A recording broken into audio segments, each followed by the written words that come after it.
Bonjour à tous et bienvenue dans ce tuto dédié à Mental Mill. Mental Mill est donc un programme qui permet par l'interface nodale de créer des shaders phénoménon Mental Ray en langage MetaSL, le tout sans écrire la moindre ligne de code.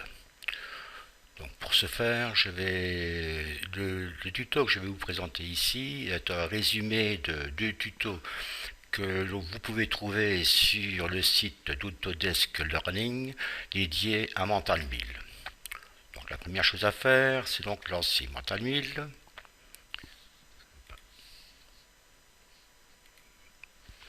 Voilà. Donc dans tout shader qui se respecte, la première chose à faire est de toujours créer un modèle d'illumination. Par exemple ici, je vais prendre l'illumination Point. On va même préciser Specular Point. Donc nous avons donc diffuse, spécular pour l'instant à mettre en place. Donc je vais donc prendre une texture que je vais choisir diffuse et je prends simplement le résultat ici et je le drague, je fais le lien dans diffuse. Pour le spécular, c'est le même problème. Je prends une texture, je choisis le spécular et je crée le lien résulte vers spécular. Bon, maintenant, nous allons créer les normales bump. Donc, on voit ici que le shader normal n'existe pas. Par un clic droit, Add Statement, je vois en position est normale. Je clique sur normal et j'ai donc une ligne qui apparaît en plus dans les différentes libellés de mon shader d'illumination.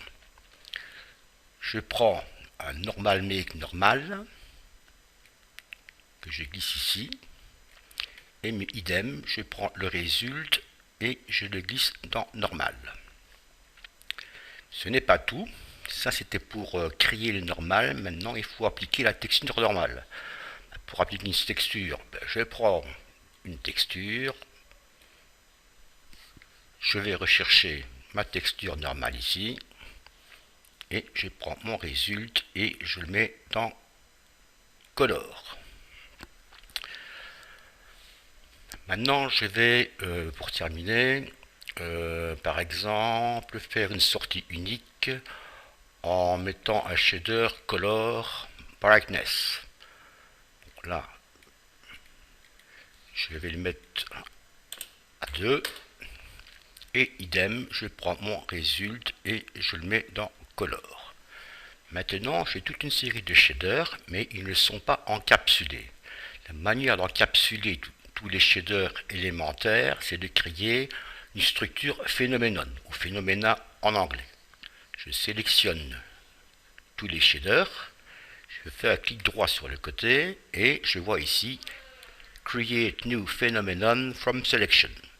Je clique dessus, il me propose un nom, je clique OK, et j'ai mon shader résultant phénoménon que je peux étendre.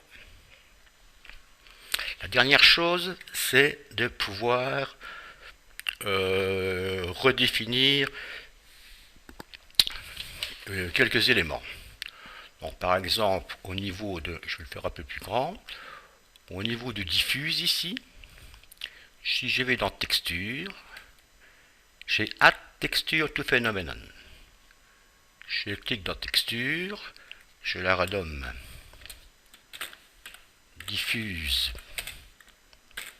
map et le nom interne diffuse. OK. Pour le spécular, j'ai fait la même chose.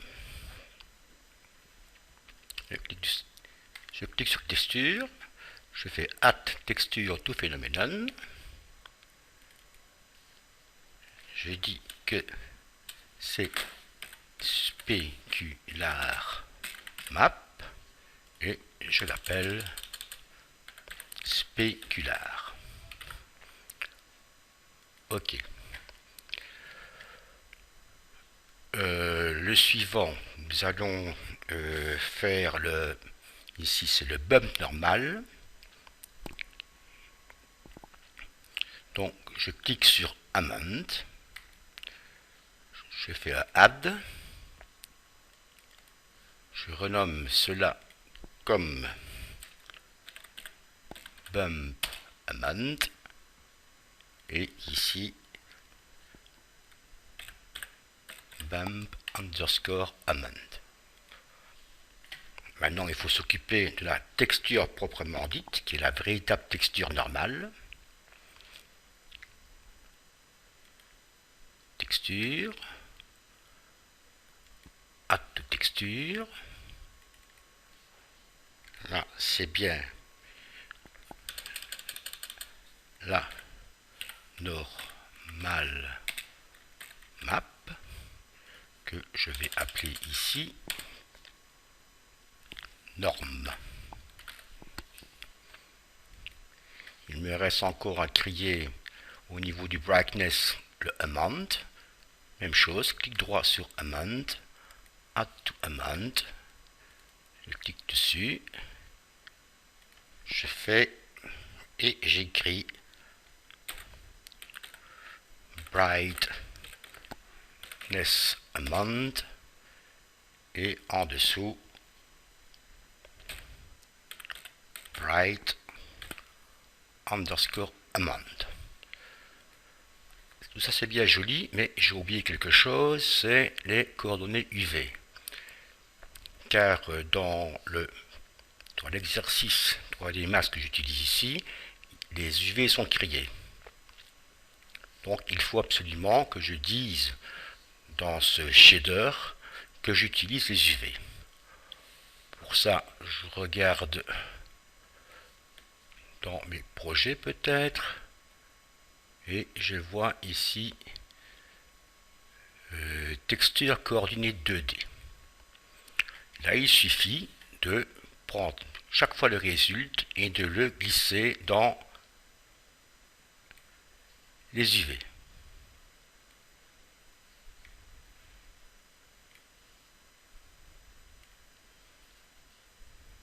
Comme ceci. Voilà, en principe, dans le shader est terminé. Je vais le sauver. Je fais File, Save As.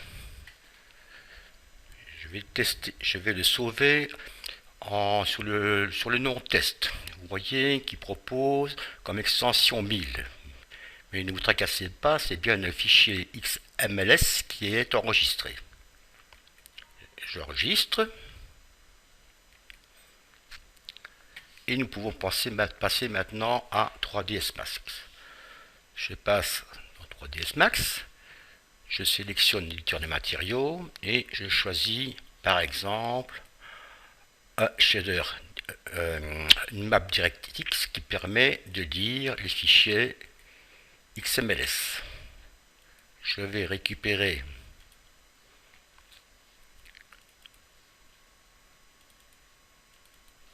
mon test XMLS que j'ai sauvé. Open.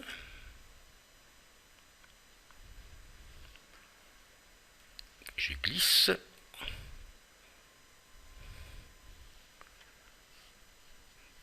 Si je fais un rendu, il ne se passe rien, c'est normal, vu que je ne suis pas mentaldré. Je fais donc dans Render Setup, je fais un async render en mentaldré.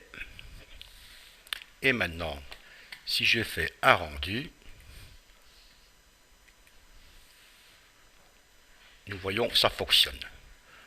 Donc, nous venons de brosser rapidement l'utilisation de Mental 1000. Et comme le dit la formule, enjoy with it. Bye bye.